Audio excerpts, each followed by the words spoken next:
हम महिलाएं घर, किचन, ऑफिस और साथ में बच्चे भी संभालती हैं। इन सब को संभालते हुए हम कुछ समस्याओं का सामना भी करती हैं। इन समस्याओं का समाधान अगर वक्त पे ना किया जाए तो हमारे बहुत सारे पैसे लग जाते हैं। तो चलिए स्टार्ट करते हैं आज की यूज़फुल वीडियो को, जिसे जानने के बाद आपके बहुत सारे काम आसान हो जाने वाले हैं और आपके बहुत सारे पैसे भी बचने वाले हैं। पहला यूज़फुल टिप है मेरा, किचन में जब हम चाशनी बनाते हैं, किसी भी स्वीट बनाने के लिए जब हम चाशनी बनाते हैं तो आप उसमें 3 से 4 बूंद नींबू के जूस की डाल दीजिएगा। इससे कभी भी चाशनी में क्रिस्टल लेयर नहीं बनने वाली है। जब तक चाशनी गर्म रहती है और हम इसमें स्वीट डालते हैं जैसे कि जलेबी या गुलाब जामुन, तब तो ये चाशनी बिल्कुल नॉर्मल रहती है। पर जैसे जैसे ये ठंडी होती जाती है आप देखते होंगे कि इस पर एक क्रिस्टल लेयर बन जाती है, जिसकी वजह से हमें बार बार चाशनी को गर्म करना होता है। तो जब भी आप चाशनी बनाते हैं और इस स्टेप को आप फॉलो करते हैं तो आपको बार बार चाशनी गर्म नहीं करनी पड़ेगी, किसी तरह का कोई क्रिस्टल लेयर नहीं बनने वाला है। चलिए बढ़ते हैं अगले यूज़फुल हैक की तरफ। तो ये वाला यूज़फुल हैक आपके बहुत ही काम आने वाला है।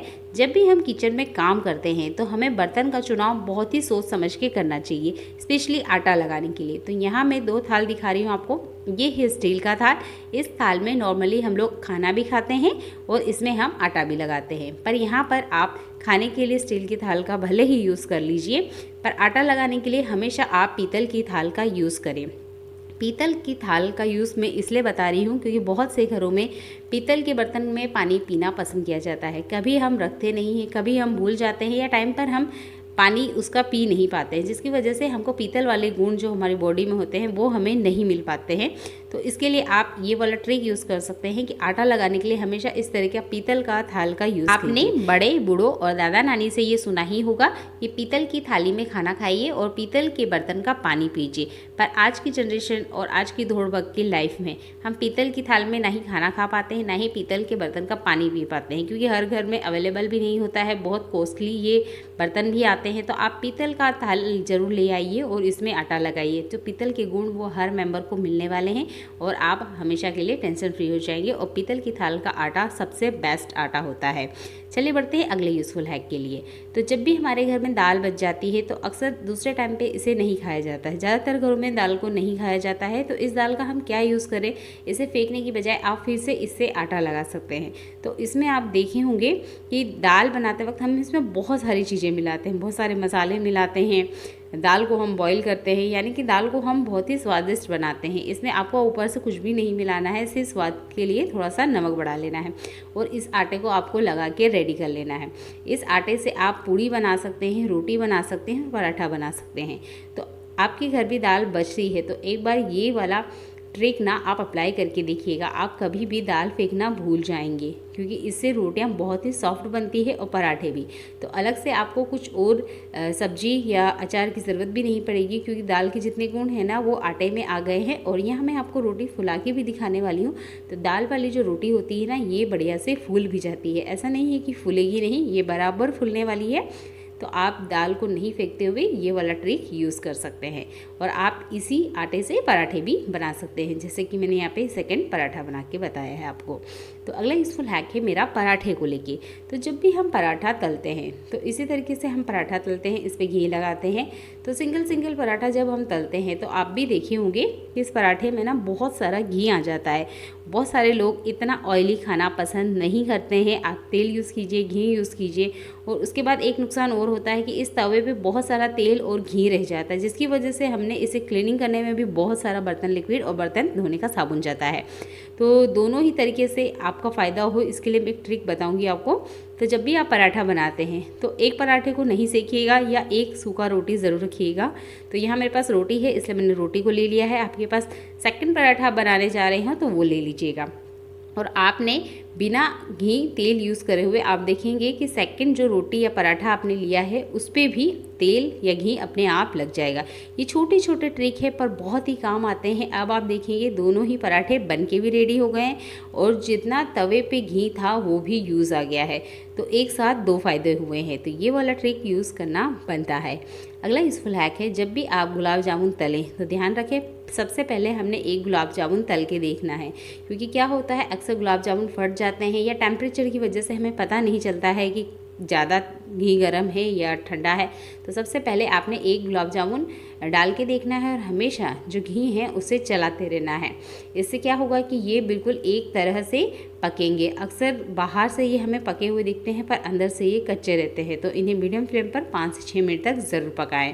तो इस तरीके से पकाने के बाद लगभग 20 से 25 सेकंड इन्हें ज़रूर रखें। उसके बाद में आप यहाँ चाशनी में डालें।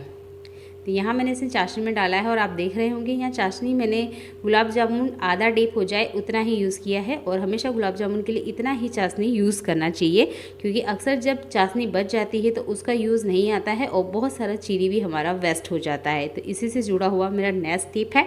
तो आप यहाँ गुलाब जामुन देख सकते हैं, बिल्कुल रसीले गुलाब जामुन हैं और आप देख सकते हैं ये सिर्फ मैंने आधी चाशनी में ही बनाए हैं। पूरे गुलाब जामुन ख़त्म हो जाने के बावजूद चाशनी इसमें सिर्फ आधा कप बची हुई थी। तो ये कमाल का ट्रिक है कि जब भी आप चाशनी रेडी करें तो चाशनी आधी ही बनाएं। जितने आप गुलाब जामुन बना रहे हैं उससे आधी ही बनाएं। गुलाब जामुन भी अच्छे से डीप हो जाएंगे और चाशनी वेस्ट में नहीं जाएगी। और कैसरोल में हमेशा गुलाब जामुन को रखें। इससे क्या होगा कि आपके गुलाब जामुन अगले 6 से 7 घंटे तक गर्म रहेंगे। इसका लीड लगा लीजिए और आपको गुलाब जामुन अगले 6 से 7 घंटे तक गर्म मिलने वाला है। तो हमेशा गुलाब जामुन को इस तरीके से कैसरोल में रखें। ये बहुत ही यूज़फुल ट्रिक है, इसे ज़रूर ट्राई आउट कीजिएगा। अगला यूज़फुल हैक है, जब भी हम बाटी बनाते हैं या कुछ भी लोई बनाते हैं तो हमेशा ऐसा होता है कि हमारा एक साइज़ का नहीं बनता है। कभी लोई बड़ा आ जाता है, कभी छोटा आ जाता है या कभी बड़ा पेड़ा बन जाता है, कभी छोटा पेड़ा बन जाता है। तो उसके लिए आप इस तरीके से गोल गोल पहले बेलन जैसा बना लीजिए और उसके बाद में नाइफ़ की हेल्प से इसे कट करेंगे। आप देखेंगे जब भी आप नाइफ़ की हेल्प से कट करेंगे तो इससे 2 फ़ायदे होंगे। एक तो एक साइज़ के पेड़े बन जाने वाले हैं और आपको बार बार हाथ से कटिंग करने का जो प्रॉब्लम है वो ख़त्म हो जाने वाला है। अगला यूज़फुल हैक है, जब भी सिंक में हम बर्तन धो लेते हैं तो उसके बाद में एक ट्रिक ज़रूर यूज़ करिएगा। आपके घर में नींबू है या सलाद में नींबू बच गया है या आपने बर्तन धो लिए हैं और नींबू बचा हुआ है तो आप इसका यूज़ कर सकते हैं नाइट के टाइम पे, कि जब भी आप बर्तन में सिंक धो लें उसके बाद में इस बचे हुए नींबू को आप सिंक में डालें। डस्टबिन में तो गलती से नहीं फेंकिएगा, क्योंकि नींबू का जो खुशबू होता है, फ्रेगरेंस होता है, वो इतना अच्छा होता है कि इससे कीड़े मकोड़े भाग जाते हैं और सिंक की जितनी बैड स्मेल है ना वो ख़त्म हो जाती है। तो बढ़िया से आप जब भी नींबू बच जाता है, नींबू का छिलका बच जाए या सलाद में अक्सर नींबू बच ही जाया करते हैं और उनको हम डस्टबिन में फेंक देते हैं, तो उन्हें फेंकने की बजाय इस तरीके से सिंक में डालिए, थोड़ा सा नल चलाइए और अच्छे से आप सिंक को लॉक कर दीजिए। इससे बहुत अच्छी खुशबू बनी रहेगी। तो ये वाला यूज़फुल हैक भी बहुत ही बढ़िया है। अगला यूज़फुल हैक है, जब भी हम पेड़े बनाते हैं तो आपने देखा होगा कुछ इस तरीके से दरारें आ जाती है और ये बिल्कुल गोल साइज़ में नहीं बनती है। तो इसके लिए हम क्या करें, तो ये वाला ट्रिक आपके बहुत ही काम आएगा। जब भी आप पेड़े बनाते हैं तो एक ट्रिक को आप यूज़ कर सकते हैं। मैं एक साथ आपको यहाँ 2 पेड़े बना के बता रही हूँ। वो कैसे, तो हमने यहाँ थोड़ा सा ना घी ले लेना है। आप तेल घी जो भी लेते हैं वो ले लीजिए और ज़रा सा आप हल्का सा इसे इस तरीके से घुमाते जाएंगे। आप देखेंगे एक साथ 2 पेड़े गोल गोल बन के रेडी हो जाएंगे। तो घी वाला ट्रिक ज़रूर यूज़ करके देखिएगा। और मेरी तरीके से आप अगर 2 लोई लेके इस तरीके से गोल गोल करते हैं तो आप 2 पेड़े एक साथ बना पाएंगे। ये छोटी छोटी ट्रिक आप फॉलो करते हैं तो एक पेड़ा बनाने में जितना टाइम लगता है ना, उसी टाइम पर आपके 2 पेड़े बन के रेडी हो जाएंगे। अगला यूज़फुल हैक है, जब भी हम गैस ख़त्म हो जाए या किसी वजह से हमें चूल्हा जलाना होता है तो इसे जलाने में बहुत दिक्कत आती है। तो इसके लिए आप यूज़ कर सकते हैं पॉलीथीन का। ये हमारे घर में आती रहती है, ग्रोसरी का सामान लाए या सब्जी लेकर आए तो उसके साथ ये आती ही है। तो जब भी आप चूल्हा जलाएं या किसी भी तरीके से आपको आग लगाना हो तो पॉलीथीन का यूज़ आप कर सकते हैं। इससे आग बहुत अच्छे से लगती है। अक्सर चूल्हा जलाने में बहुत ज़्यादा दिक्कत होती है, बहुत ज़्यादा आँखों में धुआं लगता है। आपने बस एक तीली से ये बढ़िया से जल जाता है।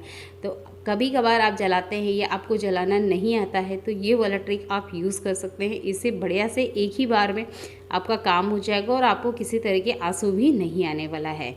तो ये वाला ट्रिक आप यूज़ कर सकते हैं। कहीं आप आउटडोर में खाना बना रहे हो या आपने कभी बाहर जाना हो या गलती से घर पे गैस ख़त्म हो जाती है और चूल्हे पे काम करना हो और प्रॉब्लम आती हो तो ये प्लास्टिक वाला हैक आप अप्लाई कर सकते हैं। अगला यूज़फुल हैक है, जब भी हम 2 थाल को कुछ इस तरीके से रखते हैं, यानी कि हम एक के अंदर एक थाल रख देते हैं, गलती से ही सही पर रखा जाती है। तो वैसे तो मैंने यहाँ आपको रोटी रख के दिखा रही हूँ, तो इस तरीके से कभी कभार मेरे साथ ऐसा होता है कि एक थाल के अंदर मैं दूसरी थाल रख देती हूँ, जिसकी वजह से इस तरीके से लॉक लग जाता है, जिससे उठाने में बड़ी प्रॉब्लम आती है। इसके लिए फिर मुझे चाकू की ज़रूरत पड़ती है। तो आपके साथ भी ऐसा होता ही होगा कि कभी अगर थाली एक दूसरे में अटक जाए तो इसके लिए क्या ट्रिक यूज़ किया जाए और एट ए टाइम इसका सॉल्यूशन भी मिल जाए।